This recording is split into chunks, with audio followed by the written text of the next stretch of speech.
ఆ స్థలంలో బోయాజు పొలంలో ఎంతోమంది యవ్వనాడ పిల్లలు ఉన్నారు, విధవరాళ్ళు ఉన్నారు, అవివాహితులు ఉన్నారు, వివాహితులు ఉన్నారు. వీళ్ళందరిలో ఒక్క రూతును గూర్చి బోయాజు ఏమంటాడు తెలుసా?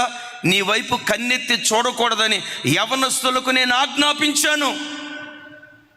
ఎందుకో చెప్పంటారా?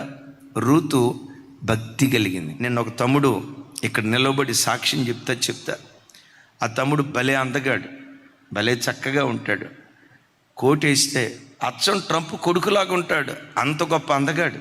ఆ బిడ్డ ఏం సాక్ష్యం చెప్పాడు తెలుసా? నేను ప్రార్థనా గదిలోకి వెళ్తే 3 పిల్లల తమ్ముడికి ఒక కంపెనీలో AGM అసిస్టెంట్ జనరల్ మేనేజర్. ఆ తమ్ముడు చెప్తే ఏమన్నాడు తెలుసా? నేను ప్రార్థనా గదిలోకి వెళ్తే 2 గంటల సేపు గడపకుండా ప్రార్థన గదిలో నుంచి నేను బయటకు రాను. నా భార్య చెప్తుంది సాక్ష్యం. నాకు ఆ తమ్ముడు చూసి అనిపించేది, అంత చక్కగా ఉన్న కార్పొరేట్ ఫీల్డ్లో పెరుగుతున్న బిడ్డ కాలు జారకుండా తన పవిత్రతను కాపాడుకోవటానికి కలిగిన కారణం ఆ బిడ్డ కలిగిన భక్తి జీవితమే. అందరు చూడండి, కొంతమంది తల్లులు చెప్తారు, అన్నయ్య మా అమ్మాయికి శోధనలు ఎక్కువైపోతున్నాయి అన్నయ్య. ఇదే మాట ఒక తల్లి వచ్చి చెప్పింది, మా మనవరాలకు శోధనలు రాకుండా మీరు గట్టిగా ప్రార్థన చేయండి అన్నయ్య అంది. తప్పకుండా ప్రార్థన చేస్తానమ్మా అనే లోపు ఆ స్థానిక పాస్టర్ గారు వచ్చి అంటాడు, అన్నయ్య ఈ అమ్మాయే సంఘంలో అనేక మందికి శోధన కారణం అన్నయ్య. ఒంటి నిండా బట్ట వేసుకోదు అన్నయ్య సున్ని వేసుకోదు అన్నయ్య, నెత్తి మీద ముసుకేసుకోదు అన్నయ్య, చర్చిలో కూర్చున్నప్పుడు యవన బిడ్డలందరికీ శోధన కారణం అన్నయ్య ఒక మాట అడుగుతా, చర్చికి వచ్చేటప్పుడు లిప్స్టిక్ ఎందుకు అన్నయ్య మీరు చెప్పండి. నన్ను అడిగాడు. నన్ను ఎందుకు అడుగుతావయ్యా? ఆ అమ్మాయిని అడుగు డైరెక్ట్గా అన్న.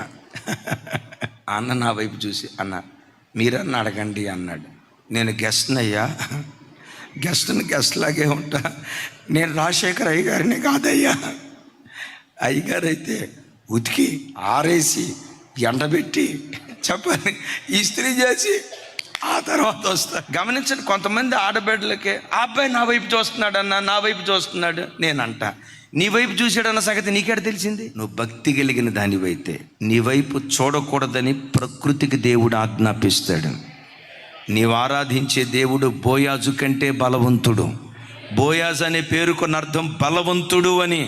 నేనంట ఆ పంట పొలంలో బెత్లెహేములో బోయాజుకి అంత కమాండ్ ఉంటే, నీవు ఆరాధించే దేవుడు ఒకటి బెత్లెహేములో కమాండ్ ఉండే దేవుడే కాదు, భూమండలం అంతా ప్రభావము కలిగిన నామం ఆయన నామం.